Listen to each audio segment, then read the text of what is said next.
New Thought Media Network. We are a global broadcast network of positive music, media, and entertainment, inspiring humanity's evolution along the journey of enlightenment and creating a world of love, peace, empowerment, and prosperity for all. New Thought Media Network. Positively inspiring.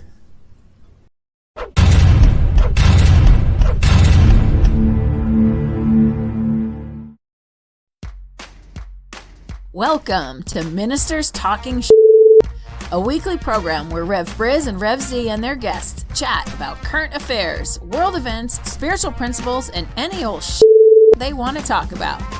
Based on the New Thought philosophy and ancient wisdoms, Ministers Talking shares a visionary perspective of the evolving spiral called spiritual living. Join us each week as we explore the emerging paradigm of life on planet Earth and beyond.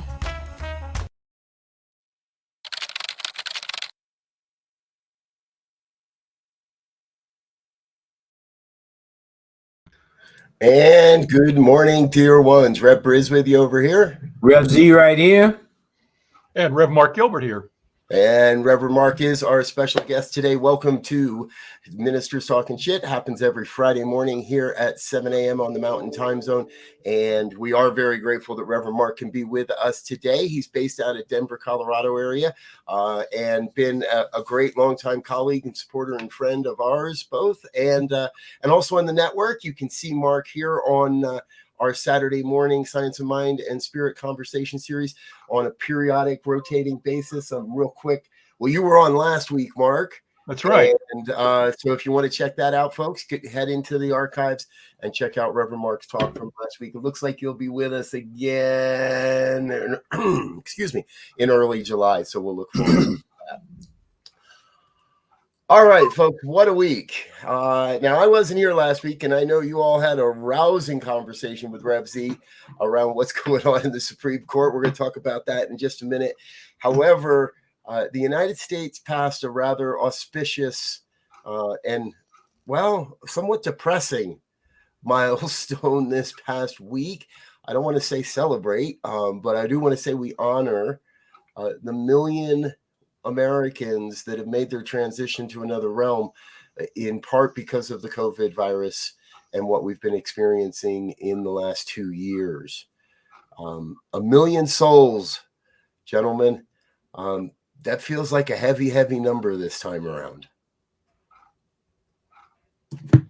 Yeah, I mean, that's a big number. And, you know, when I think back to the former leader of our country saying that when it first came out, oh, this will be over in a couple of months. It's just like the flu.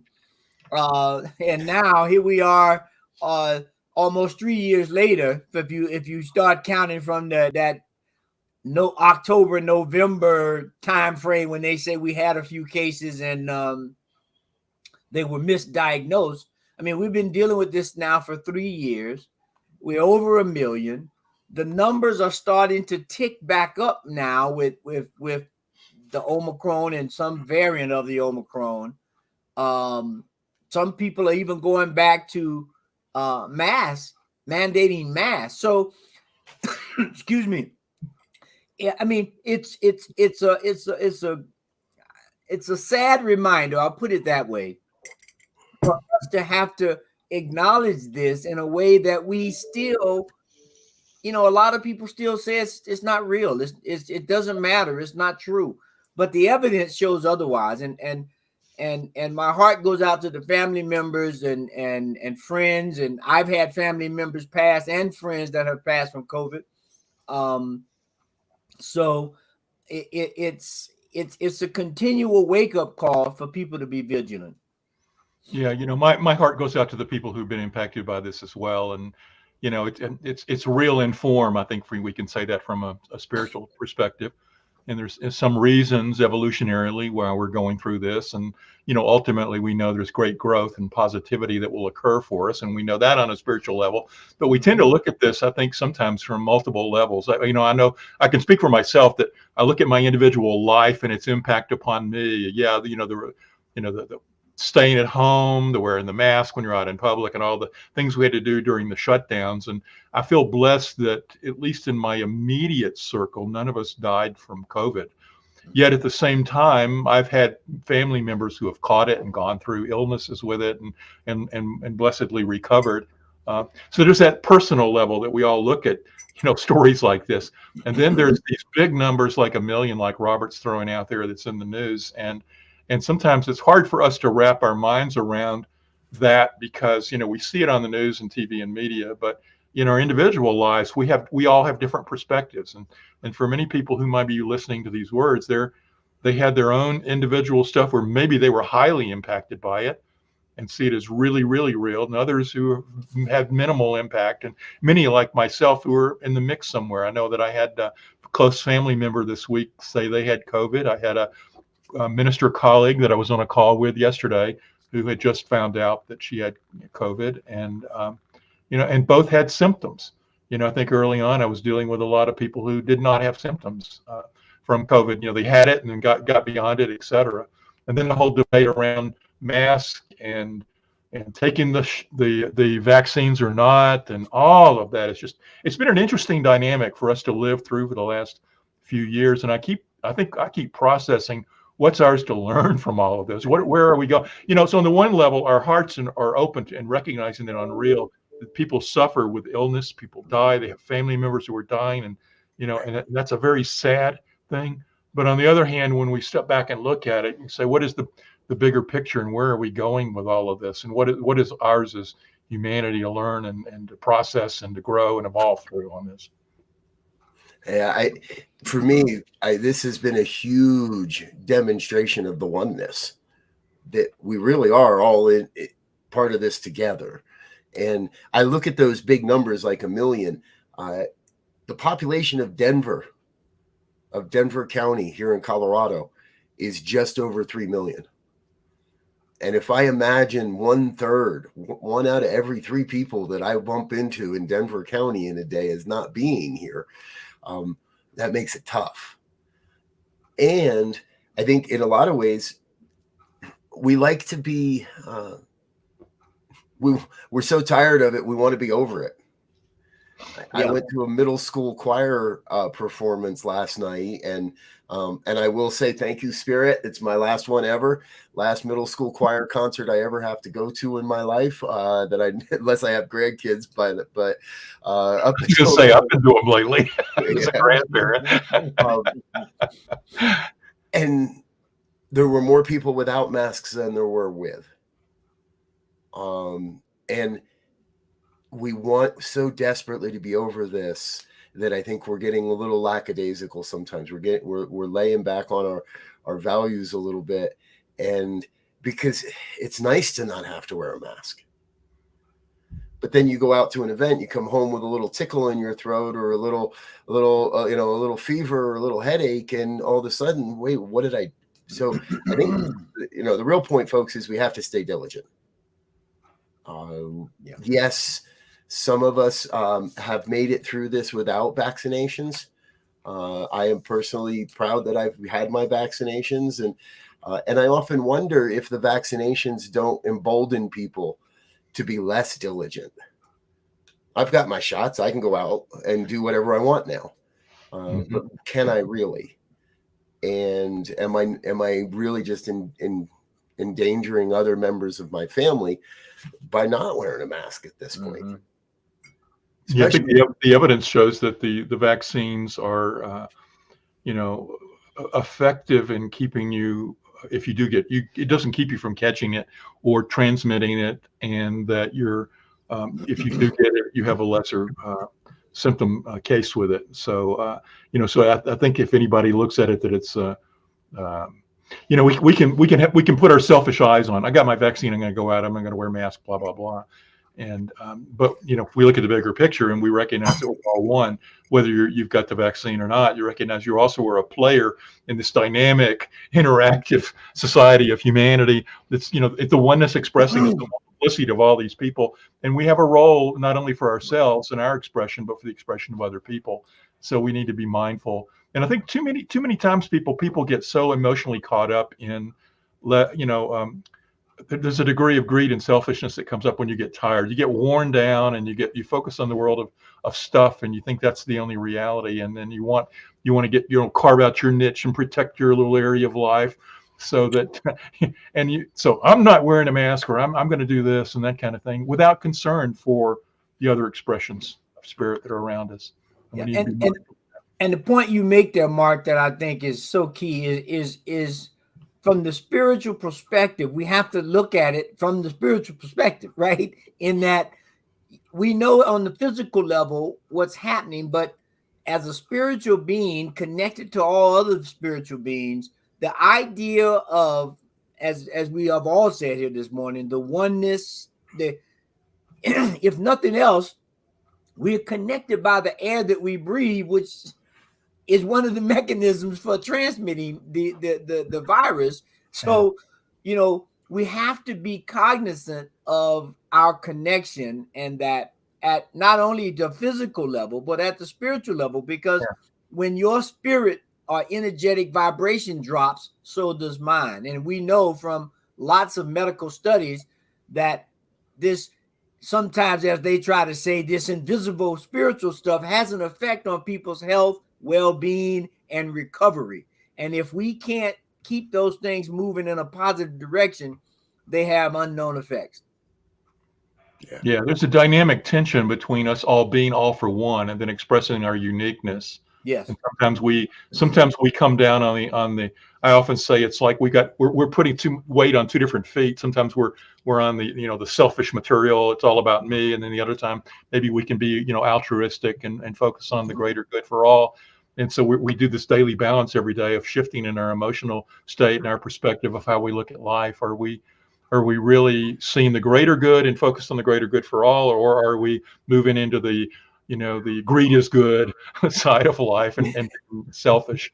And I think all of us shift in that each day. Some people live in one area, one end of the other, sort of like a bell curve maybe, but there's people on the very fringes who are all selfish, and then there's people who are all altruistic and into oneness. But most of us from the day to day are somewhere in the middle, and we sort of shift around.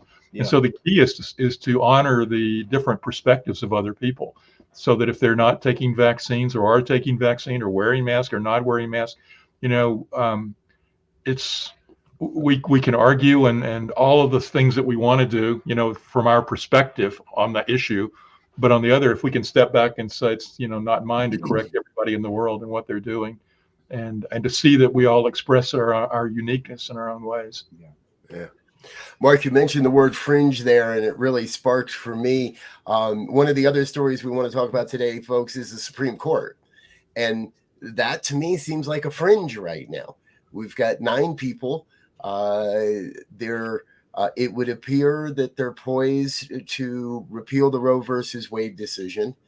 And in our pre-show here, we were chatting a little bit. I think I get a little confused sometimes whether the Supreme Court is here to clarify the Constitution and clarify law. In that, is it not their duty to also serve the people? And it seems like they're not serving the people. It feels like they're serving an agenda that is a long held agenda. The day after Roe v. Wade was originally passed, there were pundits on TV talking about how today is the day we start the journey to repeal this. I saw an interview. Jerry Falwell said it would take 50 years. I think it's only taken him about 30 years now. But how do we balance a spiritual perspective when it would appear that the most powerful court in the land is poised to act in a partisan manner to how do we say this, to take away what I see as the rights of 50% of the population of the country? Yeah, well, I think that part of that stems from the populace. We have to become more educated in the judicial and the process of our government and how it works between the executive and the legislative and the judicial offices and what they do and how they work, so that we get more involved. Because right now at the Supreme Court, it seems to be this, party volleyball where they wait for somebody to get a player out so they can get somebody in under their watch. I mean, and that's what happened with the past president. When President Obama was trying to put someone in, they blocked it because they had the numbers. And then when they got in, they rushed through 2-3 people, so now, unfortunately, some people say, well, who's gonna pass, right? Who's gonna die so we could get somebody in under our watch, which is ridiculous. Yeah. And so, we really have to become more educated in our governmental system as a people. And then when we, and we may need to look at this judge for life thing. I mean, if you got somebody in there and it appears that they're compromised, as we've had recently, there's some speculation that Justice Thomas is a little compromised. We need to have a way to rectify that. Yeah, there is an impeachment process, I think, in the Constitution that allows us to remove somebody. But, we know that given the partisan nature of our Congress right now, that such a path probably isn't very viable for the Supreme Court. But looking at this from a long-term standpoint, sometimes when I'm studying history or looking at stuff, I tend to look at it and say, our forefathers were so smart to create this system of checks and balances, and it's really assisted us in evolving as a country. But there's nothing that says that our country's a blip on the time screen of humanity. And some part of me, as much as I love the United States and I love our form of government, I see this as just one of those key touchstone points where maybe we need to start looking at the system itself. And I'm not saying to overthrow it or anything like that, but maybe there are major tweaks that we need to be doing in the system. I think we can look at the Constitution and see some flaws in terms of the ability to make the tweaks that are necessary, that sometimes we have. I don't think our forefathers saw some of the things that are impacting, the abilities of mass media and social media and all that kind of stuff that's modern, that can sway public opinion. And and the very nature, I think they did see the fact that political parties, if you go back and look at it, that the very nature of political parties they could see that might have a negative aspect on the overall running of the government by, coalescing into two parties, and that which could lead to polarization, et cetera. But I think that what they didn't foresee was a populace that was fringing in on aspects of truth that were being presented to them, from a very fringe perspective, to use that word again. So we have people who are so wedded to their positions, and media that self feeds that.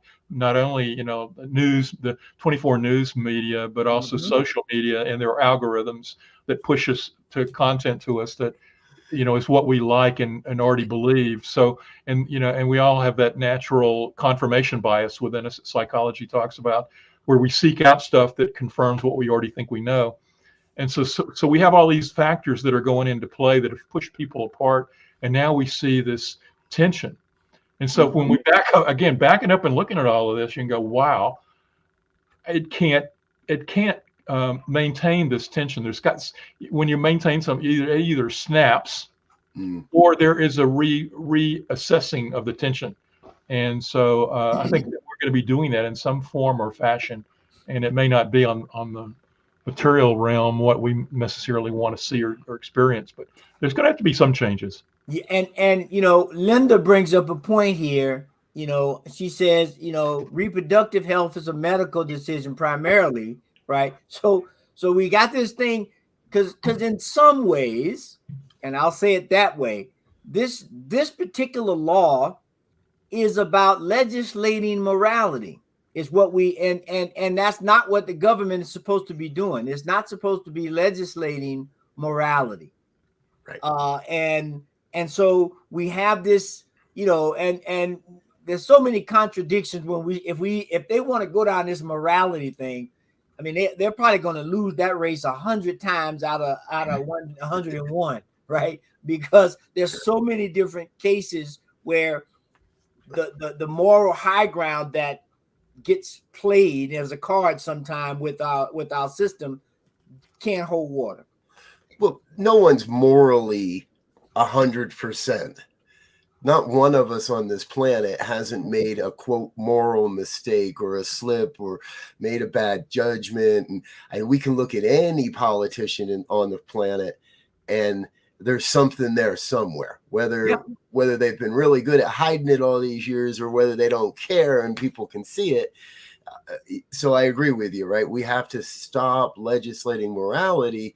And how about legislating human rights? Yeah. Which kind of leads us to our third story, right? Of this whole new story that has just come out of the boarding school, I'll call it tragedy, of the Native Americans that our country implemented, trying to as the law. I mean, there was an actual law that was put out in 1819 called the Indian Civilization Act, where they tried to take it was in 1819 when they started this in these boarding schools, and that was for Native Americans, natives in Alaska and in Hawaii, where they tried to inculturate, if you will, if that's a word, the native indigenous people into this, system that they have. And just the other day, if you didn't see it, you might want to go catch it.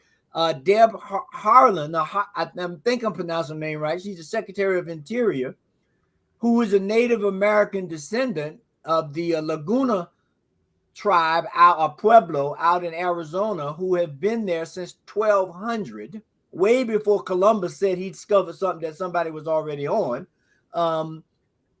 And now they were taking these people, trying to switch their beliefs and way of life and everything. So, folks, if you haven't quite caught the whole story here yet so far, a report was released a couple of days ago by the Department of Interior.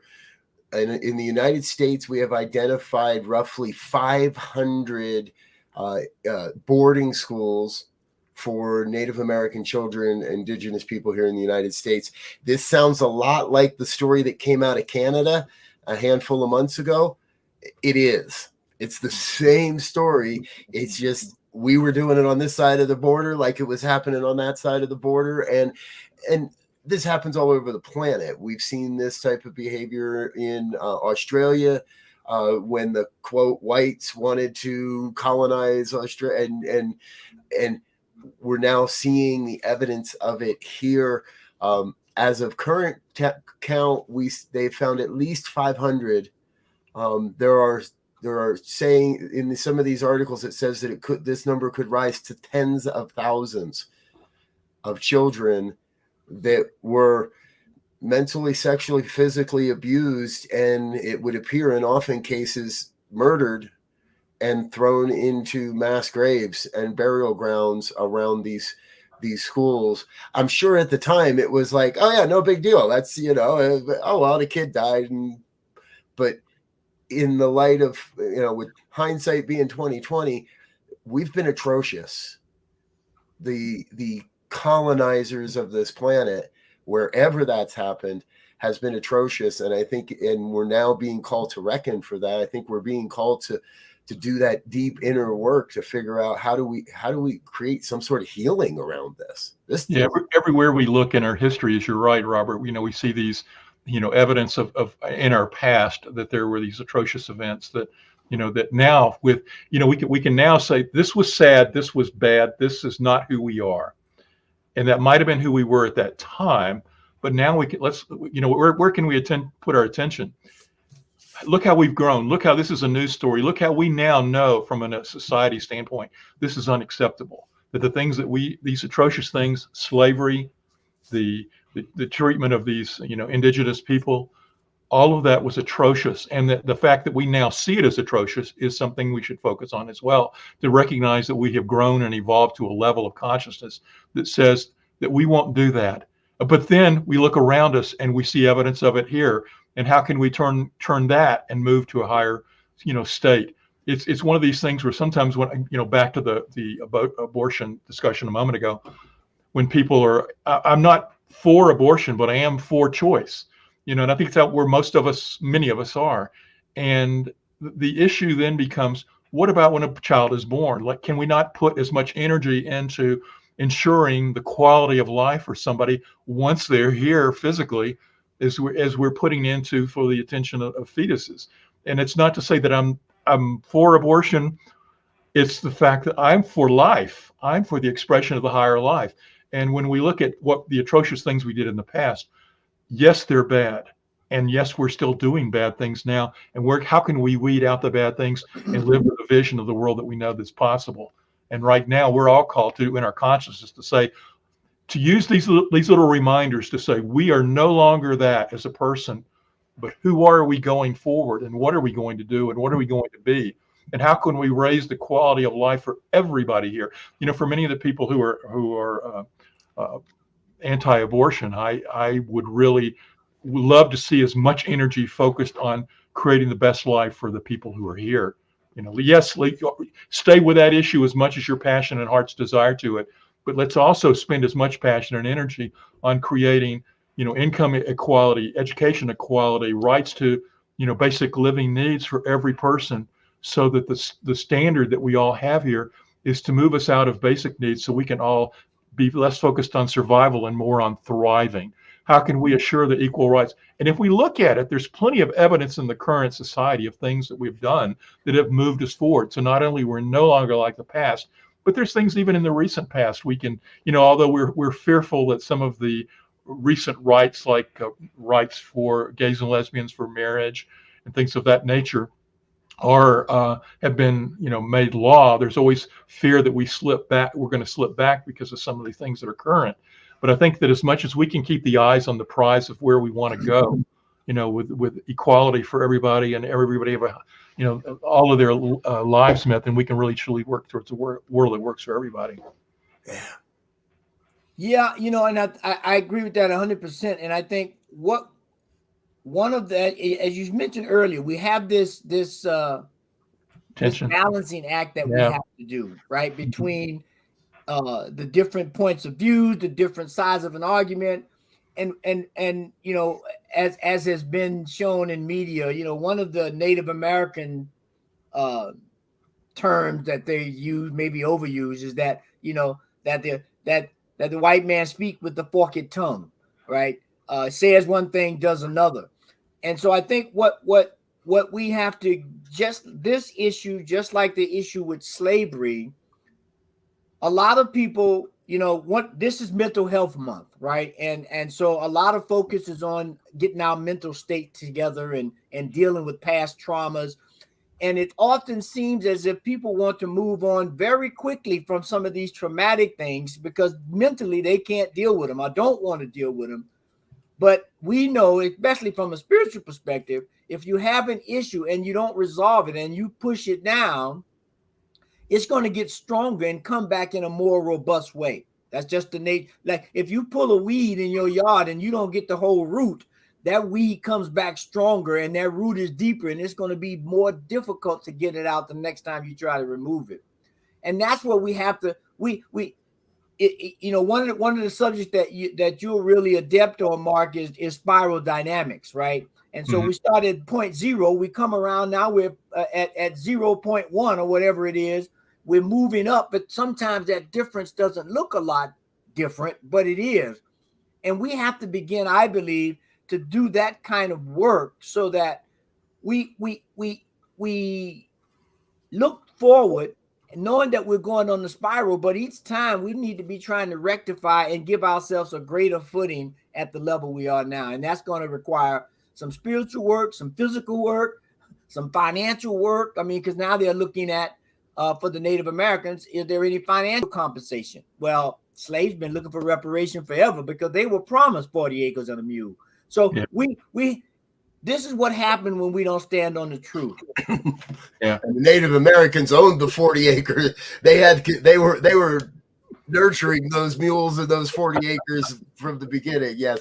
Hey, we've got just a few more minutes here, folks. If you're not familiar, we do like to run long on this program.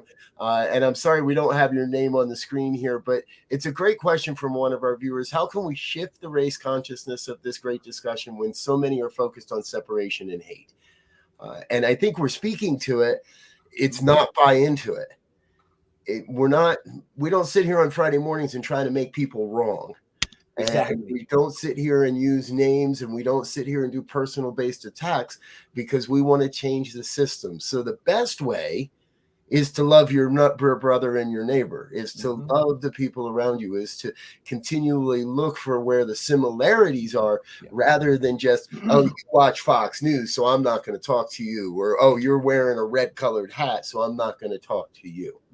Yeah, many years ago, I wrote a book where that was one of the factors. I said life was going through a crisis, and that evidence of this was all the craziness going on in the world, and that one of the factors we needed to look at was focus on how we're alike. And I created in there this list of all the things. Yes, we can point at the things where we're different. You believe this, I believe this. But when it gets down to it, our basic needs and what we want out of life are very similar. And, and to the point that LZ was making again, so we need to focus on that, I think is the key point I want to say, is that focus on where we're alike, like you're saying, because where we put our energy is where we grow in our life. And what we push against is if we resist stuff, that grows in our life. So are you focusing on the things that's the resistance, the differences, or are you focused on the similarities?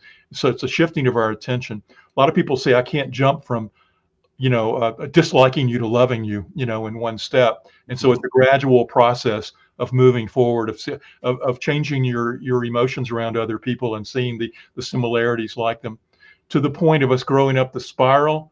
It's like a dance. We go 2 steps forward, upward, and we take a step back. That's the evolutionary process. There's always self-corrective mechanisms occurring that are. I have to focus on the fact that the general direction of evolution is positive. And yet it's messy, as I hear a lot of people talk about, especially in the integral world. They talk about, evolution is a very messy process, and it is. And so that's just part of life, is that messiness that we have to deal with, and the emotions around it. And one other final thought, because you could get me started on some of this stuff, but as you guys well know, is that, I was really impacted earlier this year by a reading and studying of the Kabbalion, and reading it several times. And one of those things is the nature of the principles that were outlined in there. One of them was this nature of polarity, that everything is in polarity. And so every issue that we've been talking about today, pro-vaccine, anti-vaccine, pro-choice, pro-life, anti-abortion, all these people are a polarity, but the polarity is not just the extremes which get held out to us, but there is an interconnectedness along that, where people shift between all of these opinions. Every opinion that we look at, we move in it. We can say, no, I'm over here in this camp, or I'm over here in that camp. If you've claimed your flag and that's where you are, I think you're forgetting that you share so much in between on other opinions with other people. And what you really are wanting out is you've got a vision in your mind about what's the best life. How can we express our experience as humanity in the highest level? And everybody has an answer to that. And so we all share. We may not share the exactness of the answer, but we share the question and the quest for the best life for all of us. Yeah. And then we express it differently. And so the idea is that we're on the polarity. It looks like polarity is really just the continuum that we're all on together. And the other point that comes out of the Kabbalion is that life is a rhythm, that life continuously waxes and wanes from one side to the other. And so even when we talk about, some issue, we get to an extreme on that, and there's a self-correcting process in the evolutionary aspect of humanity that moves us back. And so we do kind of shift to the extreme sometime, but we will move backwards. And so ultimately this whole game is sort of set up for us to recognize our oneness and to move forward. But evolution's messy, and sometimes we're in the mix of something that's less than what we want in that moment. But we have to keep our perspective focused on where we're going, and not focus on the messiness that we may be dealing with in the moment. And real quick, I want to speak, because that speaks to what we talk about in religious science, or science of mind, of the oneness. Because when you speak of a polarity, by definition, there's a vibration, because I got to get from one side to the other. Yep. And because there's a vibration, that vibration happens, as you said, with a certain rhythm. So now we got a vibration and a rhythm. And by definition as well, anytime I have a polarity, I have a correspondence going on. there's a correspondence between the two poles. And so when we can look at it, and as it says in the Kabbalion, and as we say in our teachings, all is mental or all is mind, when we can begin to change our thoughts and change our perspective, as we've been saying here on all these issues from a spiritual way of living, when we do that, we change it all, the vibration, the rhythm, the polarities. If the more we get information that confirms the true nature of reality, the box or the polarities close in. Yeah, that is so that's true. what we live on every Friday trying to do. Provide that information for us to find our space in the world, find our rhythm, understand the vibration that is going to move so that we can do the work that needs to be done. Everything is in motion, and we're continuously evolving, as you so say. And one of the tips that we can all do is to cultivate the taking of another's perspective, because we tend to think that whatever we believe and whatever we think we have thought about life is the only way to look at it. And when you see somebody you disagree with, if you can put yourself in their shoes, if I had lived their life, had their experiences, I might believe exactly as them. Try to imagine that. The more times you can imagine other perspectives, you're growing and evolving your own consciousness of oneness. Amen. Ooh.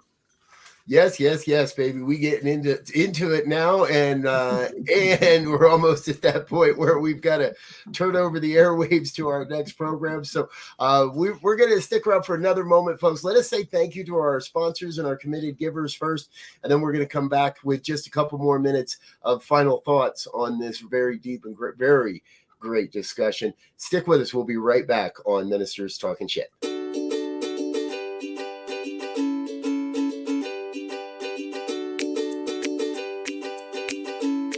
Thank you, Center for Spiritual Living Denver, for your continued support. Thank you, Center for Spiritual Living Midtown Atlanta, for your monthly contribution.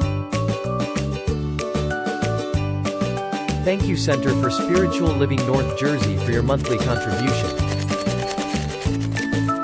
And please help us welcome Om Center for Spiritual Living in La Mesa, California.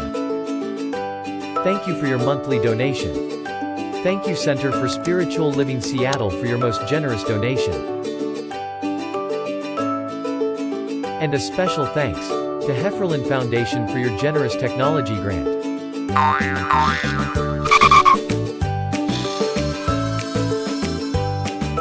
And Suze Ajit, thank you for your very generous donation.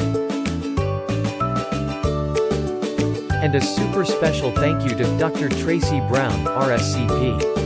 Thanks for being a super donor. And a big shout out to all our committed donors.